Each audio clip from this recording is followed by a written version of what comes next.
Hello everyone, I hope you all doing very well. जैसा कि आप जानते हैं कि आज हमारी सीडीपी की जो क्लास है वो थर्ड क्लास है। इससे पहले हमारी 2 क्लासेस हो चुकी हैं। एक हमारा कॉग्निटिव डेवलपमेंट हो गया है और एक हमारा ग्रोथ एंड डेवलपमेंट है। आज की क्लास भी हमारी पिछली 2 क्लासेस की तरह बहुत ही इंपॉर्टेंट होने वाली है। आज की क्लास का स्पेशल चीज़ क्या है कि आज की जो हमारी क्लास है सोशो कल्चरल थ्योरी, जिसमें हम वाइगोट्स्की के बारे में पढ़ेंगे। ये जो थ्योरी है सीडीपी का तो पार्ट है ही, साथ में हमारी हिंदी की पैडागोजी का भी पार्ट है। यानी कि आज की क्लास में एक पंथ दो काज होने वाले हैं। यानी कि आप सीडीपी के तो क्वेश्चंस कर ही पाओगे, साथ में आप जो है आपका लैंग्वेज वाला पार्ट है, और आपके पास तो वैसे हिंदी क्या 2 लैंग्वेज है, आप इंग्लिश और हिंदी दोनों लैंग्वेज में पैडागोजी के क्वेश्चंस कर पाओगे। तो जैसा मैंने अभी बताया कि आज की जो हमारी क्लास है उस थ्योरी का नाम क्या रहेगा आज की क्लास में, सोशो कल्चरल थ्योरी है। आज हम देखेंगे कि जो हमारा बच्चे का जो डेवलपमेंट है उसमें सोशल और जो कल्चर है उसका क्या रोल रहता है। और आज की इस क्लास में हम जो है कंपेयर करेंगे जीन पैजेट को और वाइगोट्स्की को। अगर आपने पहले पेपर दिया है या नहीं दिया है तो आप प्रीवियस पेपर्स को चेक करिएगा। खासकर इन 2 थिंकर्स को लेकर कंपेयर करके हमारे एग्जाम में कम से कम 4 to 5 मार्क्स की वेटेज रहती है, और पेपर 2 में तो इसका लेवल ये रहता है कि इन 2 को के बिना तो सीडीपी का पेपर अधूरा ही है। तो आज की क्लास बहुत ही इंटरेस्टिंग होने वाली है और स्कोरिंग तो है ही। तो चलिए स्टार्ट करते हैं आज की क्लास। जैसे कि मैंने आपको बताया theory of socio cultural theory है। सबसे पहले तो हमें पता होना चाहिए कि इसके जो थिंकर हैं उनका नाम क्या है, वाइगोट्स्की। बहुत ही इंपॉर्टेंट थ्योरी है। जैसा मैंने बताया कि कॉग्निटिव डेवलपमेंट तो हमें जीन पैजेट ने दिया था, बट आज की क्लास जो सोशो कल्चरल थ्योरी है वो किसकी थ्योरी है, वाइगोट्स्की की। मैं पहले भी बता चुकी हूँ कि हमें सीडीपी में हर चीज़ को सीक्वेंस में चलना होता है, हमें हर थिंकर की थ्योरी को कनेक्ट करना होता है लर्निंग से। लर्निंग तो अब तक आप लोग समझ ही चुके हो कि लर्निंग क्या है, अधिगम है। यानी कि अकॉर्डिंग टू वाइगोट्स्की लर्निंग कैसे होता है हम ये डिस्कस करेंगे। तो चलिए टाइम नहीं वेस्ट करते हैं, आगे बढ़े। सबसे पहले मैंने आपको एक इंपॉर्टेंट चीज़ बताई कि वाइगोट्स्की की इस थ्योरी को हमें कंपेयर करना है, क्योंकि पैडा पार्ट में साथ साथ लेकर चलती हूँ। तो पैडागोजी को स्ट्रॉन्ग करने के लिए आप एक थिंकर पर डिपेंड नहीं हो सकते, आपको 2 थिंकर्स को तो कंपेयर करना ही पड़ेगा। तो हम क्या करेंगे, हम देखते हैं कि जो जीन पैजेट थे, ये जो वाइगोट्स्की हैं, हम इसे इनके जीन पैजेट के फ्रेंड कह सकते हैं। ये दोनों कंटेम्प्रेरी थिंकर्स रहे। कंटेम्प्रेरी का मतलब होता है मिलता जुलता इनका समय रहा, और दोनों ने ही कॉग्निटिव डेवलपमेंट की बात की।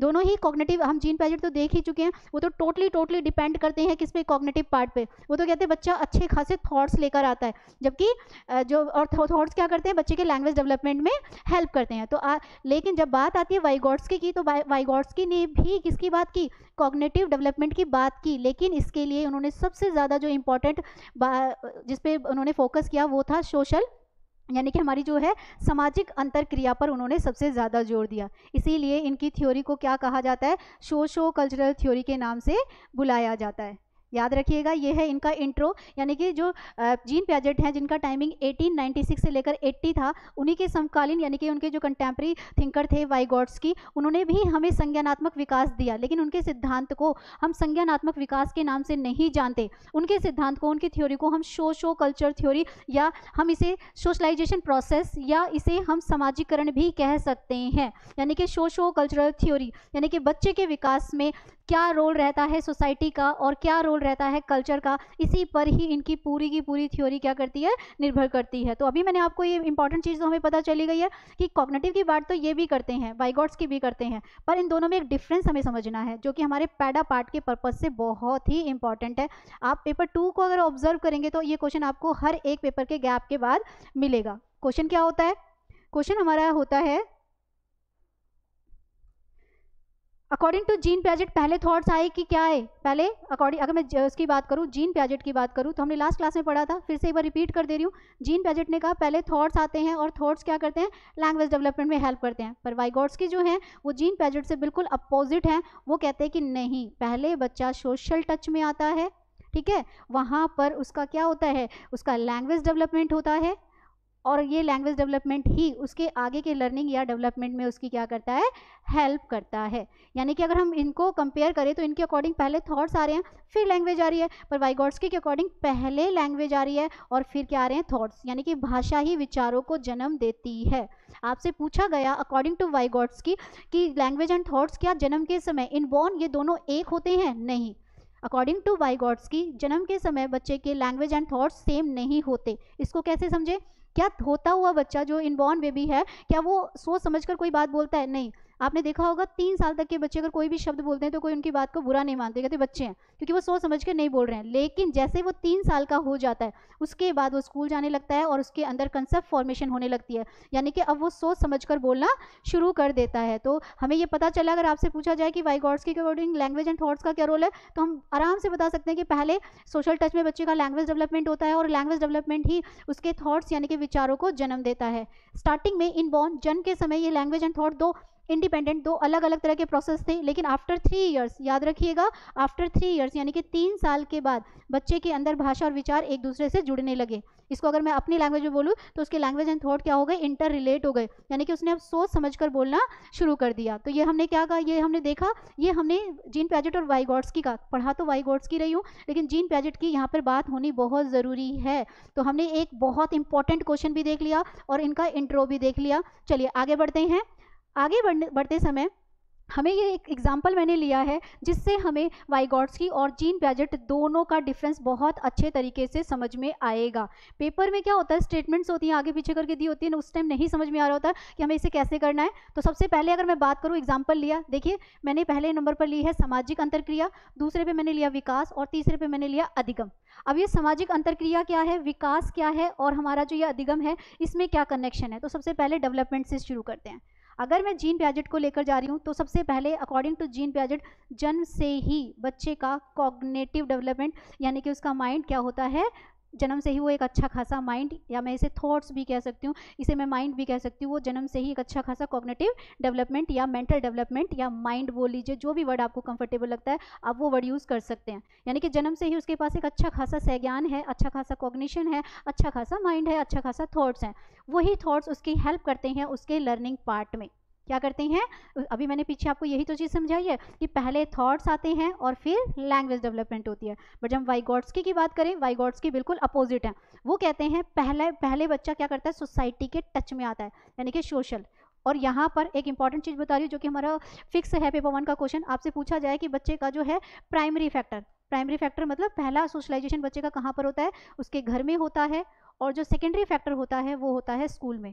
सीटेट के 2014 के पेपर में ये फर्स्ट ही क्वेश्चन था कि अकॉर्डिंग टू वाइगॉट्स्की सोशलाइजेशन का प्राइमरी फैक्टर क्या है और सेकेंडरी फैक्टर क्या है। तो प्राइमरी तो फिक्स है, फैमिली रहेगी, लेकिन जो सेकेंडरी है उसमें स्कूल दे देते हैं, कभी कभी नेबरहुड भी देते हैं। तो कंफ्यूज नहीं होना है, पहले स्कूल हमें प्राइमरी को तो रखना ही रखना है कि पहले सोशलाइजेशन यानी कि पहली सामाजिक अंतरक्रिया बच्चा कहाँ पर करता है, अपने घर में, और घर में करने के बाद ही उसका क्या वो कहाँ क्या होता है, स्कूल जाता है और वहाँ पर उसका क्या होता है, सोशलाइजेशन होता है। लास्ट क्लास में आपको सोशलाइजेशन का मीनिंग बताकर गई थी मैं, सोशलाइजेशन का मीनिंग मैंने सोशल एडजस्टमेंट बताया था, है ना। तो अभी तो उसको डिस्कस नहीं करते, अभी वाइगॉट्स्की को समझते हैं।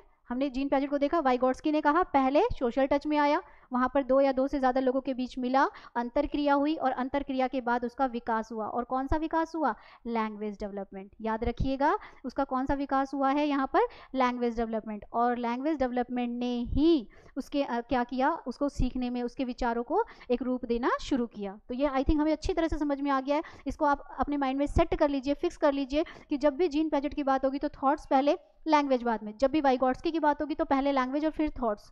अकॉर्डिंग टू वाइगॉट्स्की जन्म के समय इनबॉर्न जो बच्चे बेबी होता है तो लैंग्वेज एंड थॉट 2 अलग अलग प्रोसेस है, but after 3 years language and thoughts एक हो जाते हैं। जबकि जीन पैजेट तो ये कह रहे हैं वो स्टार्टिंग से ही माइंड लेकर आया, वो अच्छे खासे माइंड लेकर आ रहा है, अच्छे खासे थॉट्स लेकर आ रहा है। अब ये दोनों ही कॉग्निटिव का विकास करना चाहते हैं, बच्चे का मानसिक विकास, संज्ञानात्मक विकास करना चाहते हैं। तो इनका दोनों का डिफरेंस ये है कि पूरी तरह से जीन पैजेट माइंड पे डिपेंड रहेंगे, जबकि जो वाइगॉट्स्की है वो पूरी तरह से सोशो कल्चर, या मैं सोशलाइजेशन वर्ड बोलूँ तो वो भी गलत नहीं होगा, वो पूरी तरह से कहते हैं कि बच्चे के विकास में सोशल कल्चर फैक्टर का सबसे ज़्यादा इंपॉर्टेंट रोल होता है। चलिए आगे बढ़े। अब बहुत अच्छी तरीके से हमने इंट्रो तो समझ लिया, कुछ कभी कभी क्या होता है पैडागोजिकल डिफरेंस भी पूछ ले, सिमिलैरिटीज भी पूछ ले, तो हमें तो दोनों के लिए प्रिपेयर रहना चाहिए। डिफरेंसेस की बात करूँ तो सबसे पहले ये तो मैं बता ही चुकी हूँ, उनकी थ्योरी से ही हमें पता चलता है कि जो वाइगॉट्स्की हैं, कौन है, जो वाइगॉट्स्की हैं वो अपने विकास के लिए किसके लिए किस पे डिपेंड करते हैं, एक तो सोशल फैक्टर को इंपॉर्टेंस देते हैं और एक कल्चर को, यानी कि इन्होंने सामाजिक विकास के लिए संस्कृति तथा सामाजिक अंतरक्रिया पर बल दिया। बहुत इंपॉर्टेंट है। अभी आप लोगों को एक और इस फिक्स वाला क्वेश्चन बताने वाली हूँ, ध्यान से पहले वाले डिफरेंस को समझ लीजिए। मैंने कहा वाइगॉट्स्की ने कहा कि बच्चे के विकास में 2 टूल बहुत इंपॉर्टेंट है। ये 2 टूल क्या है, एक कल्चर है और एक हमारा जो है सोशल है। लेकिन जब बात करते हैं वाइगॉट्स्की की, डिफरेंसेस बता रही हूँ, तो ये किसकी बात करते हैं, इन्होंने हमें यूनिवर्सल स्टेजेस दी। इन्होंने बच्चे के संज्ञानात्मक विकास के लिए इन्होंने हमें क्या दी, यूनिवर्सल स्टेजेस दी। अगर आपको याद हो तो मैंने आपको 4 स्टेजेस कराई थी, एक इस तरह से 0 to 2, 2 to 7, 7 to 11, 11 to 15। First वाली को इन्होंने नाम दिया था सेंसरी, सेकंड वाली को इन्होंने नाम दिया था प्री ऑपरेशनल, थर्ड नाम इन्होंने दिया था कॉन्क्रीट ऑपरेशनल, एंड फोर्थ नाम जो इन्होंने दिया था वो दिया था फॉर्मल। जबकि वाइगोट्स्की तो इस तरह का कोई क्लासिफिकेशन कर ही नहीं रहे हैं, यानी कि हमें 2 डिफरेंसेस देखने को मिले। चलिए आगे बढ़े। अभी मैं आपको बताती हूँ कि इन्होंने क्या, वाइगोट्स्की के अकॉर्डिंग जो लैंग्वेज है उसका क्या रोल है। मैंने अभी आपसे कहा था आज की जो क्लास है वो हमारी हिंदी की पैडा की क्लास भी होने वाली है। हिंदी की पैडा में क्या होता है, आपसे एक क्वेश्चन पूछा गया, ध्यान से देखिएगा। क्वेश्चन क्या है, बच्चे का जो भाषा विकास है वो सामाजिक सांस्कृतिक तौर पर होता है। इस तरह से इन्वर्टेड कॉमास में आपको एक लाइन दे देते हैं कि बच्चों का सामाजिक विकास, बच्चों का सामाजिक नहीं, बच्चों का भाषा विकास सामाजिक सांस्कृतिक तौर पर होता है, ये वर्ड दिया। और आपको यहाँ पर 4 थिंकर्स के नाम दे दिए। एक दिया गया वाइगोट्स्की, एक नाम दिया गया जीन पियाजेट, एक नाम आपको दे दिया स्किनर, और एक नाम आपको दे दिया चॉम्स्की। ये सारे के सारे हमारे क्या हैं, सीडीपी में के थिंकर्स हैं, है ना। इसमें से हम जीन पियाजेट कर चुके हैं, वाइगोट्स्की आज कर रहे हैं, और स्किनर और चॉम्स्की हम नेक्स्ट क्लास में करेंगे। तो मैंने आपसे कहा कि भाषा के विकास में सोशो कल्चर यानी कि सामाजिक सांस्कृतिक रूप से सीखी जाती है, तो हमारा नो डाउट आंसर आ जाएगा वाइगोट्स्की। अगर मैं कहूँ भाषा संज्ञानात्मक दर्शन से सीखी जाती है तो नाम आ जाएगा हमारा जीन पियाजेट। अगर मैं कहूँ स्किनर के अकॉर्डिंग भाषा अनुकरण के द्वारा सीखी जाती है तो वहाँ पर इमिटेशन वर्ड बोलते हैं हम इसको इंग्लिश में। स्किनर के द्वारा बोले तो अनुकरण के द्वारा तो स्किनर नाम आ जाएगा। एंड हमारे पास चॉम्स्की हैं जिन्होंने हमें कहा कि भाषा इनेट की जाती है, अर्जित करने का सिद्धांत है, जिसे हम कह सकते हैं जैविक प्रक्रिया। जैविक यानी कि बायोलॉजिकल प्रोसेस, यानी कि एक गॉड गिफ्टेड है कि हम लोगों में लैंग्वेज डिवाइस भेजा गया है। वो जो मैं आपको क्लास कराऊंगी तो पूरा डिस्कस करेंगे, एलईडी क्या होता है, जनरेटिव ग्रामर क्या होता है, और किस तरह से हमारा एलईडी वर्क करता है, वो लैंग्वेज। तो यानी कि यहाँ पर मैंने, अगर आप ध्यान से देखें तो मैंने हिंदी की पैडागोजी और इंग्लिश की पैडागोजी के आपको 4 क्वेश्चन करा दिए। ये डायरेक्ट क्वेश्चंस आते हैं। अगर लैंग्वेज वाइगोट्स्की के अकॉर्डिंग पूछा लैंग्वेज कैसी होती है तो आंसर रहेगा सोशो कल्चर। जीन पियाजेट के अकॉर्डिंग पूछा जाए तो संज्ञानात्मक दर्शन या संज्ञान के अनुसार होती है। स्किनर के अकॉर्डिंग पूछा जाए तो इमिटेशन अनुकरण के द्वारा होती है। और चॉम्स्की के अकॉर्डिंग पूछा जाए तो इस मोस्ट इंपॉर्टेंट वर्ड जैविक प्रक्रिया, जिसको हम इंग्लिश में बायोलॉजिकल प्रोसेस भी कह सकते हैं। इसको हम क्या कह सकते हैं, हम इसे बायोलॉजिकल प्रोसेस भी कह सकते हैं। तो हमने ये देखा कि वाइगोट्स्की के अकॉर्डिंग सामाजिक विकास के लिए लैंग्वेज बहुत बहुत बहुत इंपॉर्टेंट है। अब जरा जीन पियाजेट से भी मिले। जीन पियाजेट कहते हैं कि भाषा अपने विकास के लिए विचारों पर आधारित है।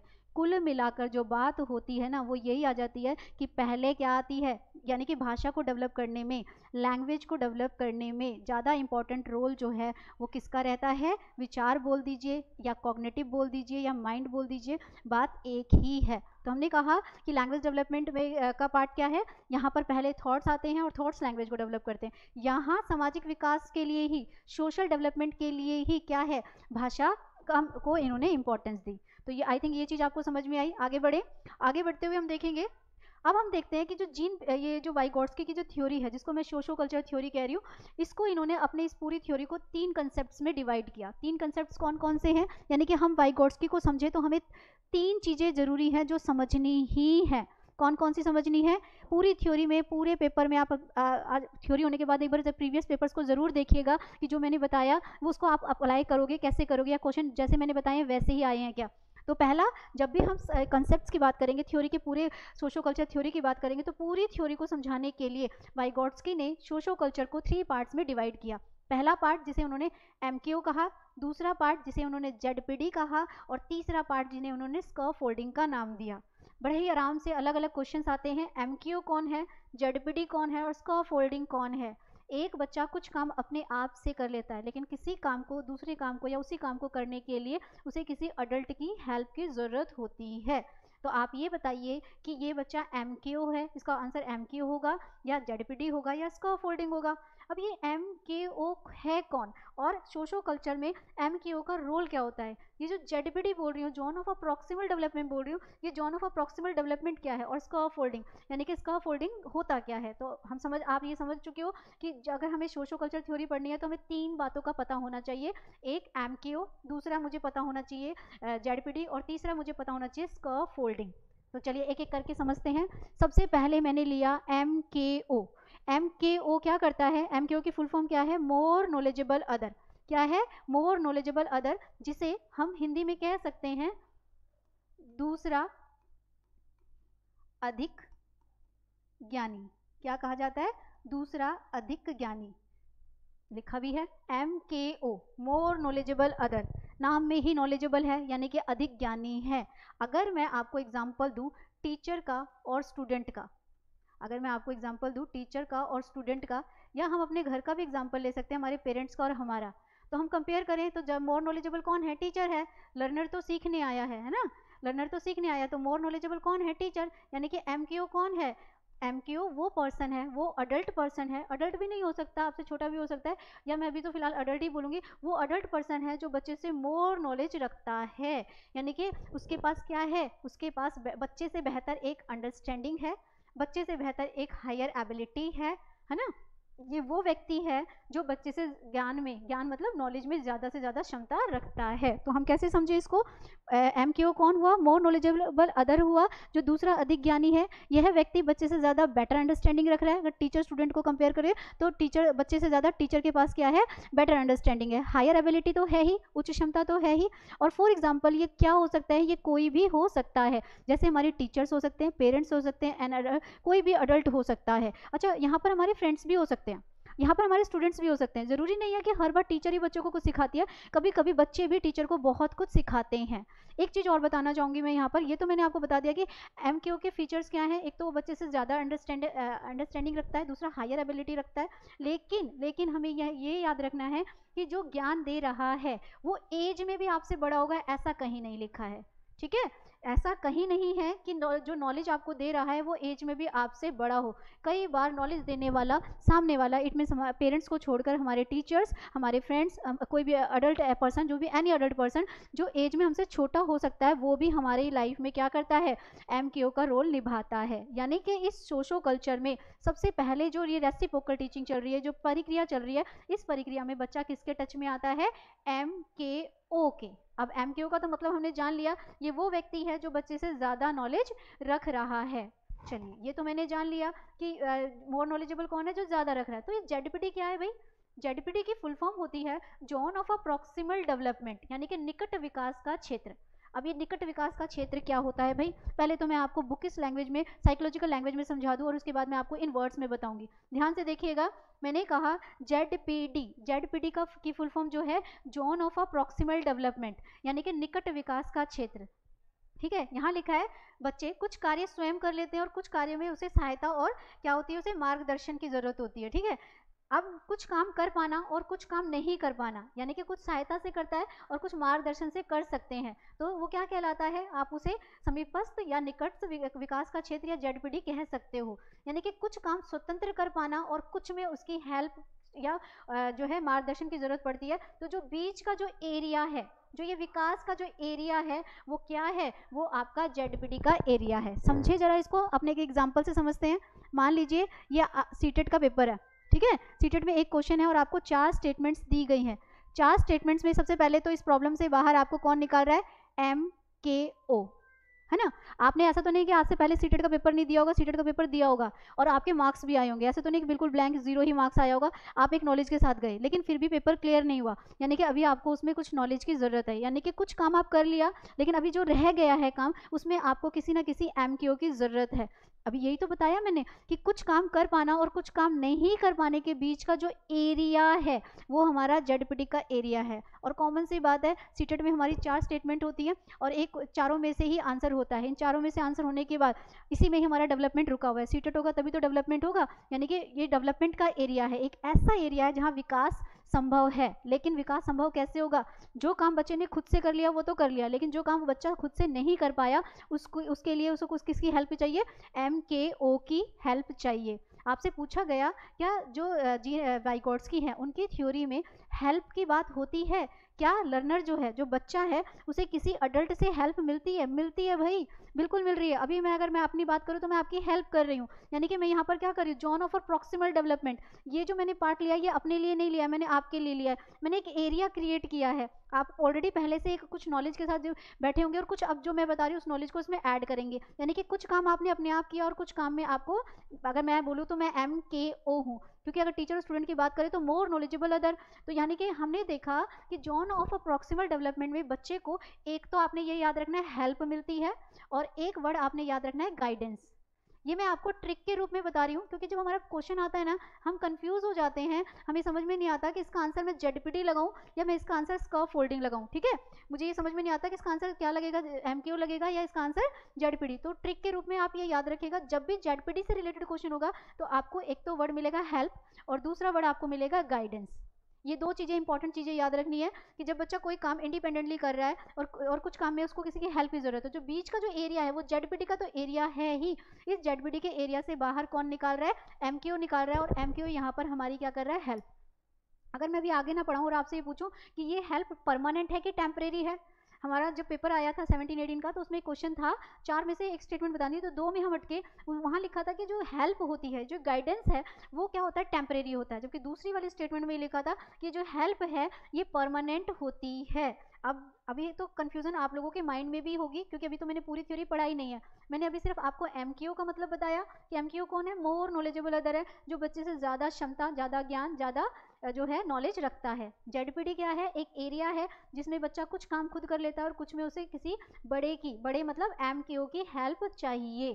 तो यानी कि हमने दो कंसेप्ट्स को तो समझ लिया कि ZPT जो है वो क्या है, जॉन ऑफ प्रॉक्सिमल डेवलपमेंट क्या है, और MKO क्या है। चलिए इसका एक और कंसेप्ट ले लेते हैं, इसका एक और हम इंपॉर्टेंट पार्ट लेते हैं। अगर आपने पेपर्स दिए तो ऐसा कोई पेपर नहीं जहाँ पर ये वर्ड यूज़ ना होता हो, ये हमारा ऐसा पार्ट है जो हमारे पैडागोजी का फिक्स है। मैंने वर्ड लिखा है स्कर्व फोल्डिंग, जिसे हिंदी में हम चौखट कह सकते हैं, हम मचान कह सकते हैं, ठीक है, चौखट, मचान, या आप इसे आधारभूत ढांचा भी नाम दे सकते हो। इसके बहुत सारे नाम हैं, जब पेपर में आता है ना तो बहुत सारे पहाड़ बोल देते हैं, कभी कभी तो आधारभूत ढांचा बोल दिया जाता है, इसे पहाड़ भी बोला जाता है, पहाड़ जैसे मतलब फिक्स रहता है इस तरह से।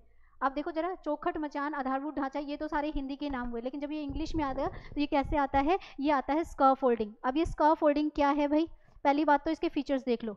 स्कर्व फोल्डिंग क्या है, एक सपोर्ट है, ठीक है, एक सपोर्ट है मतलब एक सहायता है, ठीक है। कहाँ से दी जा रही है, अंदर से दी जा रही है कि बाहर से, एक्सटर्नल है, तो ये क्या है, बाहरी सपोर्ट है, अंदर से नहीं दिया जा रहा, बाहर से बच्चे की सहायता की जा रही है। तीसरा इज मोस्ट इंपॉर्टेंट, ये टेम्परेरी है। अभी मैंने आपसे पूछा था कि बच्चे को जो हेल्प मिलेगी वो कैसी मिलेगी, स्थायी मिलेगी क्या अस्थायी, तो वो बच्चे को हेल्प जो मिलेगी वो क्या मिलेगी, अस्थायी मिलेगी। टीचर सिर्फ अभी मैं पढ़ा रही हूँ तो मैं सिर्फ अभी पढ़ा रही हूँ, एग्जाम में थोड़ी आपके साथ जाऊंगी, या हमारे पेरेंट्स लाइफ के कुछ टाइम तक ही हमारे साथ रहते हैं, लाइफ टाइम थोड़ी रहते हैं। तो हम कह सकते हैं कि जो MKO के द्वारा जो हमें हेल्प मिलती है वो क्या होती है, परमानेंट ना होकर वो टेम्परेरी होती है। एक बार दोबारा से देखिए, मैं आपको बता रही हूँ स्कर्व फोल्डिंग का मतलब, स्कर्व फोल्डिंग एक सपोर्ट है, एक सहायता है जो बाहर से मिल रही है और टेम्परेरी है, ठीक है। ये 3 चीज़ें समझ में आई। और ये क्या होता है, हेल्प और इंस्ट्रक्शंस होती हैं। ये क्या होती है, किस रूप में मिलती है हमें, हेल्प यानी कि सहायता के रूप में मिलती हैं, और या हमें ये किसके रूप में मिलती हैं, इंस्ट्रक्शंस के लिए गाइडेंस वाला वर्ड मत यूज़ करिएगा, क्योंकि इंस्ट्रक्शंस अलग होता है। हिंदी की पैडागोजी में जब आता है ना तो हम कंफ्यूज हो जाते हैं, क्योंकि हम गाइडेंस के लिए मार्गदर्शन वर्ड यूज़ करते हैं, जबकि इंस्ट्रक्शंस के लिए निर्देशन वर्ड यूज़ करना है। अभी मैं पीछे आप लोगों को ये बता रही थी कि अगर क्वेश्चन आया और आप कंफ्यूज हो जाओगे कि इसका आंसर स्कर्व फोल्डिंग है या इसका आंसर ZPT है, तो उस प्रॉब्लम से बाहर आपको कौन निकालेगा। पीछे मैंने आपको बताया था जब ZPT की बात की थी तो आपने हेल्प एंड गाइडेंस वर्ड याद रखना है, कि अगर एक स्टेटमेंट में बच्चे को हेल्प एंड गाइडेंस मिल रही है तो वो एरिया ZPT का एरिया है। लेकिन हेल्प से ज़्यादा, हेल्प तो मिल ही रही है, साथ में इंस्ट्रक्शंस मिल रही हैं, इंस्ट्रक्शंस मतलब निर्देशन मिल रहा है, तब वो आंसर हमारा ZPT ना होकर उसका आंसर जो होता है वो स्कर्व फोल्डिंग हो जाता है। अब मैं आपको अपना रियल एग्जांपल से आपको ये पूरा कंसेप्ट समझाने की कोशिश करती हूँ। फॉर एग्जांपल, एक स्कूल में टीचर साल भर बच्चों को पढ़ाती है, जो बुक की नॉलेज है वो बच्चों को नॉलेज क्या करती है, बच्चों को देती है, तो उस समय वो क्या होती है, MKO होती है। मोर नॉलेजेबल अदर होती है, जो नॉलेज उसके पास है वही नॉलेज वो क्या करती है, बच्चों को देती है। फिर उसके बाद क्या होता है, आप देखते हो बीच बीच में टेस्ट होते रहते हैं, है ना, जेडपीटी का एरिया क्रिएट किया जाता है, टेस्ट होते हैं, असाइनमेंट्स होते हैं। तो ये क्या कर रहे हैं, ये क्या है, वो एरिया है जेडपीटी का एरिया, वो भी क्रिएट कौन कर रही है, MKO ही, क्योंकि असाइनमेंट्स, क्लास वर्क, ये सब कौन अरेंज करता है, ये सारे के सारे टीचर्स ही अरेंज करती हैं। ये भी हो गया, चलो हमने MKO देख लिया, जेडपीटी देख लिया। इसके बावजूद भी एग्जाम होना है, और एग्जाम आ गया है बाहर से, और बाहर से आया तो टीचर ने क्वेश्चन पेपर को रीड किया तो उसने पाया कि मैंने तो सारा सिलेबस करवाया लेकिन क्वेश्चन सीधे तरीके से ना पूछकर उल्टे तरीके से आया। तो आप कभी गौर किया है, टीचर 10 मिनट्स के लिए हमारी क्लास में आती है, वो हमें क्वेश्चंस के आंसर्स नहीं बताती, वो सिर्फ हमें इंस्ट्रक्शंस देकर जाती है। वो क्या देकर जाती है, हमें इंस्ट्रक्शंस, यानी कि वो हमें सुझाव देकर जा रही है, वो हमें एक सपोर्ट देकर जा रही है, जो सपोर्ट बाहर से है, अंदर से नहीं है, और वो टेम्परेरी है, वो सिर्फ 10 मिनट्स के लिए आई है। तो हम आसानी से बता सकते हैं कि स्कार्फ फोल्डिंग क्या है तो ये एक्सटर्नल सपोर्ट, एक सपोर्ट ही है, एक सहायता ही है, जो बाहर से दी जा रही है, जो टेम्परेरी है और जिसमें इंस्ट्रक्शंस हैं। मैं फिर से आप लोगों को हाईलाइट करके बता रही हूँ कि अगर जेडपीटी की बात हो रही हो तो हेल्प एंड गाइडेंस को याद रखिएगा, और जब आपकी स्कार्फ फोल्डिंग की बात हो रही हो तो आप किसको याद रखेंगे, आप रखेंगे जो है स्कार्फ फोल्डिंग को। मतलब इसमें हमें इंस्ट्रक्शन वर्ड याद रखना है, और MKO में हमें क्या याद रखना था, हेल्प एंड गाइडेंस। तो हमने 3 कंसेप्ट में इनको समझने की कोशिश की कि अकॉर्डिंग टू वाइगोट्स्की ये जो सोशल प्रोसेस है, ये जो समाजीकरण की प्रक्रिया है, बच्चा इसमें 3 प्रकार से सीखता है। सबसे पहले वो क्या करता है, सबसे पहले वो टच में आता है किसके, MKO के। MKO से नॉलेज लेने के बाद उसके लिए एक एरिया क्रिएट किया जाता है, उसे जेडपीटी कहा जाता है। जेडपीटी का एरिया वो एरिया है जिसमें बच्चा इंडिपेंडेंटली कुछ काम कर लेता है और कुछ में उसे किसी की हेल्प की ज़रूरत होती है। तो हम ये कह सकते हैं ये जेडपीटी का एरिया। और लास्ट जो हमारा आ जाता है वो होता है स्कार्फ फोल्डिंग। स्कार्फ फोल्डिंग क्या है, एक एक्स्ट्रा सपोर्ट है। आप इसे अपने रियल लाइफ एग्जांपल से भी समझ सकते हो। सबसे पहले हमारे पेरेंट्स हमें क्या करते हैं, हमारे लिए मोर नॉलेजेबल अदर हैं। पहले दुनिया का ज्ञान हमें पेरेंट्स ही देते हैं। आपने देखा हमारी लाइफ में छोटी छोटी प्रॉब्लम्स आती रहती हैं, कुछ प्रॉब्लम से हम अपने आप निकल जाते हैं और कुछ प्रॉब्लम से हमें हमारे पेरेंट्स निकालते हैं। यानी कि जेडपीटी का एरिया में भी जब प्रॉब्लम में फंसे तो हमें किसने निकाला, हमें पेरेंट्स ने निकाला। तो पेरेंट्स भी तो MKO ही हैं। और आज आप जब बड़े हो चुके हो, 18+ हो चुके हो, तब भी आज अपने डिसीजन खुद ले लेते हो, लेकिन आज भी हमें अपने पेरेंट्स की कहीं ना कहीं ज़रूरत होती है। हम कोई नया काम करते हैं तो हम अपने पेरेंट्स से पूछते हैं कि इसको कैसे किया जाए। तब वो आपको ज्ञान नहीं बांट रहे हैं, तब वो आपको इंस्ट्रक्शंस बांट रहे हैं। क्या बांट रहे हैं, इंस्ट्रक्शंस। और ये इंस्ट्रक्शंस परमानेंट नहीं है, किसी के भी पेरेंट्स हमेशा उनके साथ नहीं रहने वाले हैं। यानी कि जो ये MKO का जो फेस है, MKO का फेस बदलता है भाई। MKO का फेस जब आप स्कूल में थे तो कोई और था, जब आपने कॉलेज में गए तो कोई और था, जब आपने टीचिंग कोर्स किया तब कोई और था, और आज मैं आप लोगों को पढ़ा रही हूँ तो मेरा फेस कुछ और है, और आगे आप जब DSS भी करोगे तो ये MKO का फेस फिर बदल जाएगा। इसीलिए तो टेम्परेरी है। तो हम कह सकते हैं कि जो ये हेल्प एंड गाइडेंस मिल रही है, जो इंस्ट्रक्शंस मिल रही हैं, ये परमानेंट ना होकर क्या है, टेम्परेरी हैं। अब चलते हैं आगे, बात करें इसकी कि जो वाइगोट्स्की हैं, इन्होंने बात की स्पीच की कि भाषा कितने प्रकार की होती है। आपके पेपर में क्वेश्चन आया, एक बच्ची है, छोटी बच्ची है, 7 इयर्स ओल्ड है, और 7 लगा लो, एज नहीं दी तो भी वो उन्होंने पूछा कि बच्चा है जो अपने आप से बातें कर रहा है। क्या कर रहा है, अपने आप से बातें कर रहा है। तो आप ये बताइए, आप उसे सोशल स्पीच बोलेंगे, आप उसे इनर स्पीच बोलेंगे, या आप उसे प्राइवेट स्पीच बोलेंगे। डायरेक्ट क्वेश्चन आता है, ऐसा कोई पेपर नहीं। अब मैं ये नहीं कह सकती कि वो सोशल देंगे, इनर देंगे या प्राइवेट देंगे, लेकिन इन तीनों में से एक आपको ज़रूर आएगी। तो हम देखें क्या है ये। अकॉर्डिंग टू वाइगोट्स्की, लैंग्वेज का रोल तो मैं पहले ही बता चुकी हूँ कि लैंग्वेज का रोल जो होता है बहुत ही इंपॉर्टेंट होता है बच्चे के थॉट्स को डेवलप करने में। स्टार्टिंग में लैंग्वेज एंड थॉट्स 2 अलग अलग प्रोसेस थे, बट क्या हुआ, 3 साल के बाद, एज बताई थी मैंने, 3 साल के बाद बच्चे के थॉट्स और लैंग्वेज क्या होने लग गए, एक होने लग गए। तो अभी हम देखें 3 तरह की स्पीच कौन सी है। पहली स्पीच है सोशल स्पीच। ये क्या होती है, ये एक्सटर्नल होती है, और ये बाहरी संप्रेषण वाली, यानी कि कम्युनिकेट करने वाली, कम्युनिकेशन वाली लैंग्वेज होती है, जो कि बच्चा एज 2 में करना शुरू करता है। 2 साल से पहले वो मदर टंग बोल रहा था और अपने घर की लैंग्वेज यूज़ कर रहा था। ये तो इजी है सोशल लैंग्वेज, क्योंकि 2 साल के बाद वो प्ले स्कूल जाने लगा और उसने सोशल की। दूसरी आती है हमारी इनर स्पीच। ये बहुत इंपॉर्टेंट है भाई, बड़ी कन्फ्यूजन होती है इनर में और प्राइवेट में। इनर स्पीच जिसे मैं आंतरिक या मौन भाषा कह रही हूँ, पहली बात तो ये आती है 3 साल के बाद। याद रखिएगा, ये कब आती है, 3 साल के बाद। और ये क्या है, ये जब हम अपने मन में क्या करते हैं, साइलेंट, यानी कि मन के अंदर चलने वाली भाषा।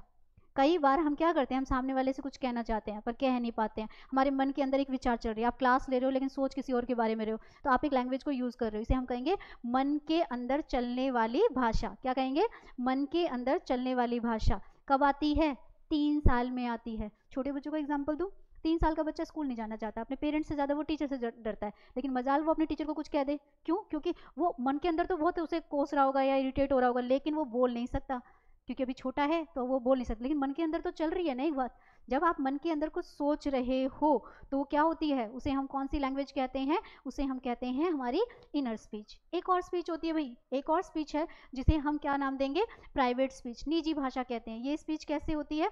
अपने आप को कंट्रोल करने के लिए। आपको किसी पे गुस्सा आ रहा है, मम्मी का एग्जाम्पल ले, मम्मी क्या करती है? घर का काम करती जा रही है, बड़बड़ाती जा रही है, मैं ये करती हूँ, मैं वो करती हूँ, ये मैं वो करती हूँ, लेकिन लेकिन लेकिन हमारी मजाल नहीं होती कि हम अपनी मम्मी को कुछ बोल दें, क्योंकि वो अपने आप को क्या कर रही है? एक निजी भाषा, वो अपने गुस्से को कंट्रोल कर रही है। प्राइवेट स्पीच कहते हैं जब हम अपने आप को नियंत्रित करना चाहते हैं। आपने वो मूवी देखी है जो उसमें जो आमिर खान बोलता है all is well, all is well? उसमें आवाज़ तो आ रही है पर वो अपने आप को कंट्रोल कर रहा है। आपको किसी पे गुस्सा आ रहा है पर आप बोल नहीं पा रहे हो, लेकिन बड़बड़ा तो रहे हो, लेकिन बड़बड़ाने में आवाज़ आ रही है। ये कब आती है? 7 साल के बाद। ठीक है। अब मैंने आप लोगों को अब एक और एग्जांपल लो, अगर कोई रात को नींद में बड़बड़ाता है, आवाज़ बाहर आ रही है, वैसे रात में अगर हम सपने भी देखते हैं तो अगर हमारी आवाज़ बाहर नहीं आ रही तो एक लैंग्वेज हम यूज़ कर रहे हैं, माइंड के अंदर एक थॉट चल रहा है, तो वो क्या है? वो प्राइवेट है, क्योंकि उसमें क्या, ये सॉरी मन के अंदर चल रही है ना, आवाज़ नहीं आ रही, तो हम उसे कहेंगे इनर स्पीच है। लेकिन अगर हम किसी को कुछ कह रहे हैं पर सामने वाले को समझ में नहीं आ रहा, पर इतना तो आ रहा है कि वो बड़बड़ा रहा है, तो वो कौन सी लैंग्वेज है? वो है हमारी प्राइवेट स्पीच। तो हमने यहाँ पर देखा कि क्वेश्चन आपको स्टेटमेंट्स में ही मिलेंगे। एक लड़की है, कपड़ों की तय करते करते या कोई काम करते करते अपने आप से बातें कर रही है, तो आप बताइए अकॉर्डिंग टू वाइगॉट्स्की कौन सी एज और कौन सी लैंग्वेज है? वो सोशल स्पीच है, इनर स्पीच है या प्राइवेट स्पीच है? तो एक बार दोबारा ध्यान से देख लीजिएगा। सोशल स्पीच 2 साल में आती है, इनर स्पीच 3 साल में आती है, प्राइवेट स्पीच 7 साल में आती है। 2 साल का बच्चा प्ले स्कूल जाने लगता है, इसलिए सामाजिक भाषा इस्तेमाल करता है। इनर स्पीच जो होती है जब बच्चा सोच कर, क्योंकि वाइगॉट्स्की ने कहा था पहले क्या होगी? लैंग्वेज होगी, फिर थॉट्स होगा। लैंग्वेज यहाँ पर मदर टंग वो लाया है और स्कूल में हो रहे हैं थॉट्स, और यही मैंने बताया था कि लैंग्वेज जो है 3 इयर्स के बाद क्या हो जाती है? दोनों की जुड़ जाती है, यानी कि 3 साल का बच्चा सोच समझकर बोलना शुरू कर देता है। आगे बढ़े। निजी भाषा मैंने बता दी, जब आपको गुस्सा आ रहा है, किसी पे कंट्रोल करना चाह रहे हो, और अपने आप को जो कंट्रोल करने के लिए जिस लैंग्वेज को हम यूज़ करते हैं वो लैंग्वेज हमारी कौन सी होती है? वो हमारी लैंग्वेज होती है 7 साल में आती है और वो प्राइवेट स्पीच होती है। अब आप लोगों को थोड़ा सा कुछ एक्स्ट्रा मैं बताना चाहूँगी। कभी कभी क्या होता है, पूछा जाता है कि जो वाइगॉट्स्की की थ्योरी है उसमें कितने लेवल्स की बात की गई है? तो याद रखिएगा, जो वाइगॉट्स्की की थ्योरी है उसमें 2 लेवल्स बताए गए हैं। एक बताया गया है हायर लेवल, जिसे मैं उच्च स्तर कह सकती हूँ। एक क्या बताया गया है? हायर लेवल, जिसे आप अपना भी सीटेट कह सकते हो, है ना। एक होता है, एक मैंने बताया हायर लेवल, और एक मैं कह रही हूँ नेक्स्ट हायर लेवल। 2 लेवल हो गए। अब क्या आप समझ पा रहे हो नेक्स्ट हायर लेवल क्या है? अगर मैं कहूँ ये नेक्स्ट हायर लेवल आपका DSSB का एग्ज़ाम है, यानी कि एक लेवल से दूसरे लेवल पर बच्चे को कौन लेकर जा रहा है? आपका MKO ही। आज मैं आप लोगों की हेल्प कर रही हूँ, मैं गाइडेंस दे रही हूँ, इंस्ट्रक्शंस दे रही हूँ। कल जब आप DSSB की तैयारी करेंगे तो वहाँ पर कोई दूसरा MKO आपको क्या करेगा? आपको क्या करेगा? हेल्प एंड गाइडेंस करेगा। तो आज की थ्योरी में हमने क्या देखा? अगर हम कुल बात करें तो हमने जीन पियाजेट को और वाइगॉट्स्की को, बहुत ही छोटी है बट स्कोरिंग बहुत है, तो ये जीन पियाजेट को और वाइगॉट्स्की को कंपेयर किया। मोटी मोटी बात हमने जो याद रखनी है कि जो जीन पियाजेट है वो पहले थॉट्स को इंपॉर्टेंस देते हैं, वाइगॉट्स्की जो है वो लैंग्वेज को देते हैं। लैंग्वेज थॉट्स बनाते हैं, बट वो वहाँ कहते हैं कि थॉट्स ही लैंग्वेज डेवलपमेंट में हेल्प करते हैं। दोनों के डिफरेंसेस को समझा, सोशलाइजेशन फैक्टर को समझा कि बच्चे के लर्निंग पार्ट में सोशो कल्चर का बहुत बहुत बहुत इंपॉर्टेंट है, रोल होता है, खासकर हमारी लैंग्वेज डेवलपमेंट में। अगर हम अपनी मदर टंग को देखें, जो हमारी मातृभाषा है, जो हमने कभी स्कूल में नहीं सीखी, उसका डेवलपमेंट सोशो कल्चर से ही तो हुआ है। तो अगर हम ये कहें कि भाषा का विकास सोशो कल्चर से होता है तो गलत नहीं होगा। वाइगॉट्स्की ने अपने इस कंसेप्ट को समझाने के लिए 3 बातों को, पूरी थ्योरी को 3 पार्ट्स में डिवाइड किया। किन 3 थ्योरी पार्ट्स में डिवाइड किया? एक MKO बताया, एक ZPD का एरिया बताया और एक स्कर्व फोल्डिंग बताया। MKO कौन है? मोर नॉलेजेबल अदर है, दूसरा अधिक ज्ञानी है, जो बच्चे से ज़्यादा नॉलेज रखता है। और ZPD क्या है? वो एरिया है जहाँ पर आपका डेवलपमेंट है। सीटेट आप लोगों के लिए प्रॉब्लम है, लेकिन पेपर सॉल्व करोगे तो सारे पेपर में ये नहीं कि कुछ ही नहीं आएगा, अपनी तरफ से कुछ क्वेश्चंस आएंगे और कुछ में आपको आपके MKO की हेल्प की ज़रूरत पड़ेगी। यानी कि ये हेल्प, ये जो MKO है, यही हमें ZPD के एरिया से बाहर निकालता है। हमारे पेरेंट्स हमें हर कदम पर सहायता करते हैं, हेल्प करते हैं, लेकिन जैसे जैसे हमारी एज बढ़ रही है फिर भी हमें उनकी हेल्प चाहिए ही चाहिए, उनकी इंस्ट्रक्शंस चाहिए ही चाहिए। जब हमारे पेरेंट्स हमें नॉलेज ना देकर इंस्ट्रक्शंस देते हैं तो वो हमारे लिए एक आधार तैयार करते हैं, वो हमारे लिए एक बेस तैयार करते हैं, वो हमारे लिए एक पहाड़ तैयार करते हैं जिस पे हमारा डेवलपमेंट रुका हुआ है। तो उसको हम कहते हैं scaffolding. And pedagogical point of view से अगर लास्ट में बात करूँ तो अकॉर्डिंग टू वाइगॉट्स्की 3 टाइप्स की स्पीच होती है, एक सोशल स्पीच होती है, एक इनर स्पीच होती है, एंड देन एक प्राइवेट स्पीच होती है। सोशल स्पीच 2 साल में, इनर स्पीच 3 साल में, और प्राइवेट स्पीच जो है वो 7 ईयर्स में आती है। सोशल जो 2 साल के बाद सामाजिक भाषा वो इस्तेमाल करता है, इनर जो उसके आंतरिक है, मौन भाषा है, मन के अंदर चल रही है, मन के अंदर चलते समय आप बैठे हो कुछ किसी के बारे में सोच रहे हो तो भी आप एक भाषा इस्तेमाल कर रहे हो, वो कौन सी भाषा है, इनर स्पीच। एंड लास्ट हमारी आती है प्राइवेट स्पीच। प्राइवेट स्पीच क्या है, जो अपने आप को कंट्रोल करने के लिए है। अब आप अपने पर अप्लाई करिएगा कि आप, हम तीनों ही लैंग्वेज वैसे तो यूज़ करते हैं, हम सामाजिक भाषा भी इस्तेमाल करते हैं, आंतरिक भाषा भी इस्तेमाल करते हैं, और निजी भाषा भी इस्तेमाल करते हैं। तो ये हुई हमारी किसकी थ्योरी, ये थ्योरी हुई हमारी वाइगॉट्स्की की। और अब जो नेक्स्ट क्लास होगी वो होगी आपकी इंटेलिजेंस। तो अगर आपको ये वीडियो अच्छी लगी हो तो वीडियो को लाइक करिएगा।